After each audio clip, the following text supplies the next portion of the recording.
I like to sit high in my gree tree, where I can survey all below me. On top of the gree, I am strong, dark queen, sitting on a throne of towering green. I hold the leaves close as the wind blows past. I kiss the raindrops as the thunder blasts. I'm the gree queen, and I'm in command, protecting my tree from careless hands. Alone with a treasure no one else sees, hidden from the world and all who seek me. No one had to point out that I was different from everyone else in our village. It was clear from the first day I began climbing on the gree tree and staying up there for hours. "What's wrong with your daughter?" neighbors asked Mommy. "She's not right in the head," they answered themselves. When Mommy only shrugged her shoulders, Poppy would say nothing is wrong with sitting in a tree. It's the same as sitting on a porch, except it's higher. Roberto would climb up with me sometimes, but he got bored quickly and swung down, yelling like a monkey. Angela shook her head at me and said I would never be a real chica because chicas do not climb trees when they are 12 years old. Not even Guario understood, although he tried. He asked me once what I did up there. That was more than anyone else had ventured to inquire.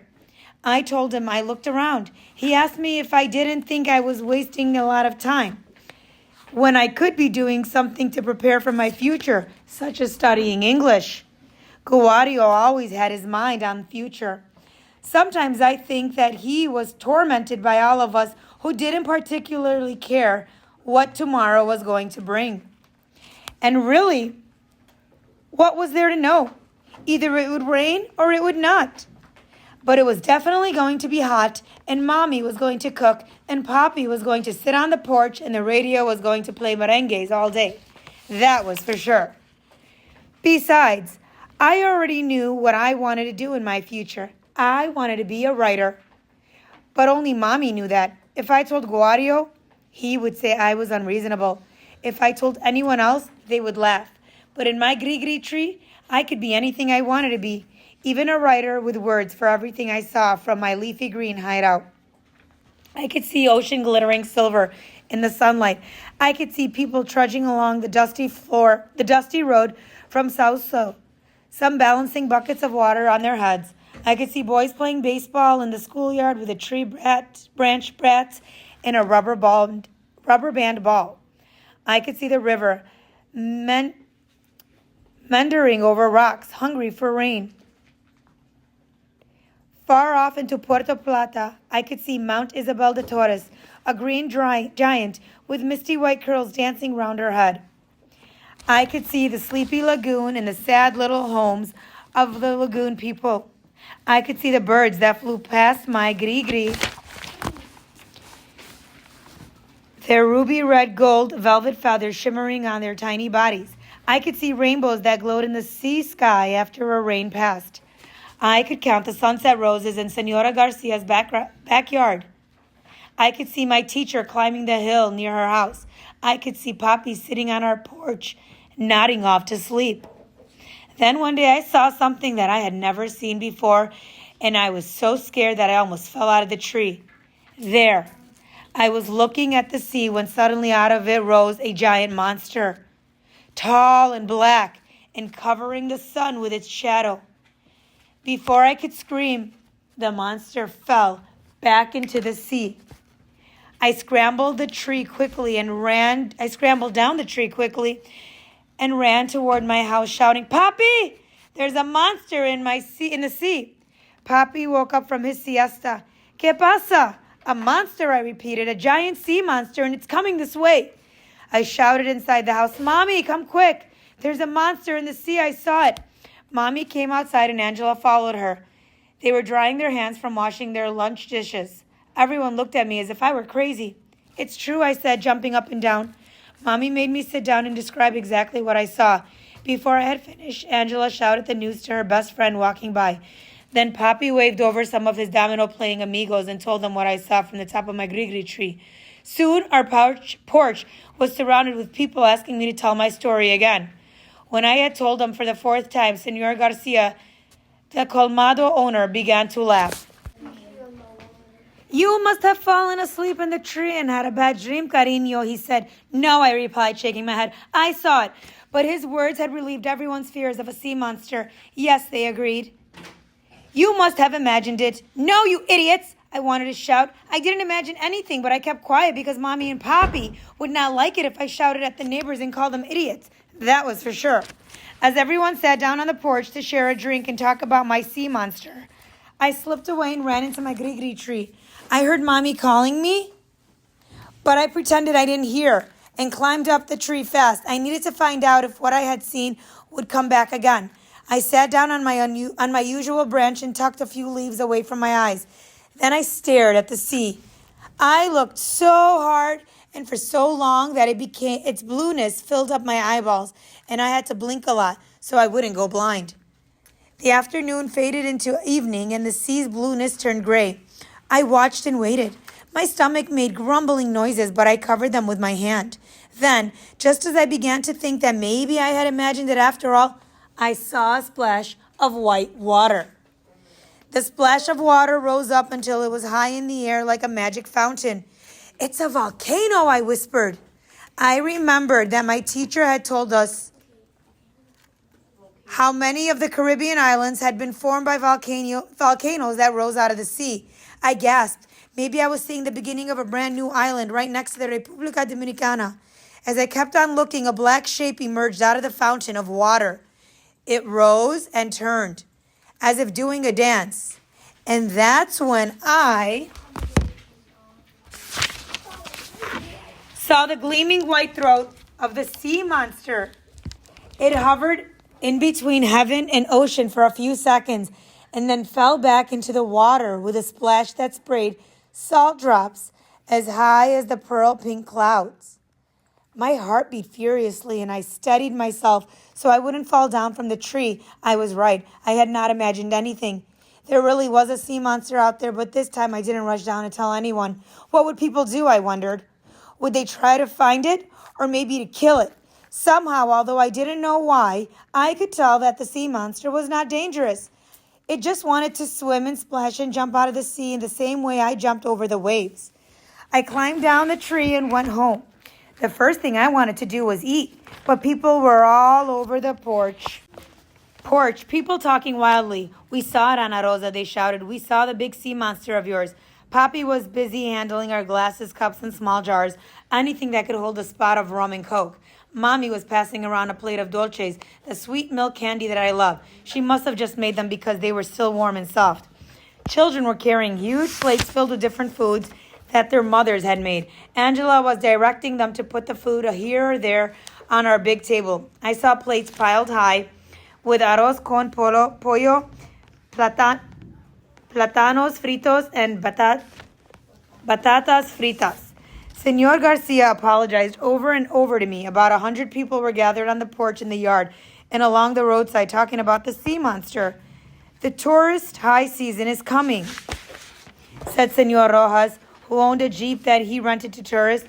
We can't let anyone know that we have a sea monster hanging around Susa Bay. But why not, asked Senora Perez, who sold paintings on the beach. It could be a tourist attraction. Plenty people may decide to come here just to see it. Half the folks whispered, he's right. And the other half said, she's the one who's right. It looked as if we were going to have a big debate on our porch, just like the ones that take place when there's a presidential election year. The way everyone was carrying on, soon we would have people writing merengues about sea monsters, and there would be sea monster fiestas all over the place, just like during elections. I shook my head and just listened to everyone as I ate a plate heaped high with food. The poor sea monster, I thought.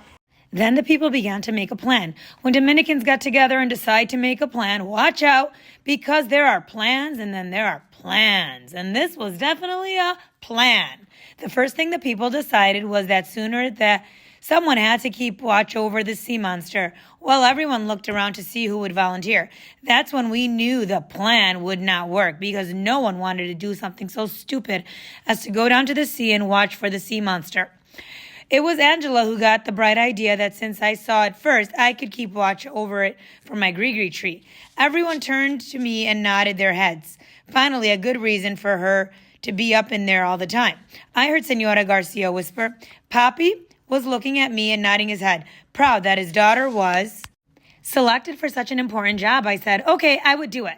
Then the plan continued. Half of the people wanted to make signs and announce that Susa Bay had a new visitor and it was one-of-a-kind sea monster. The other half of the crowd shook their heads and said, no, it was too obvious.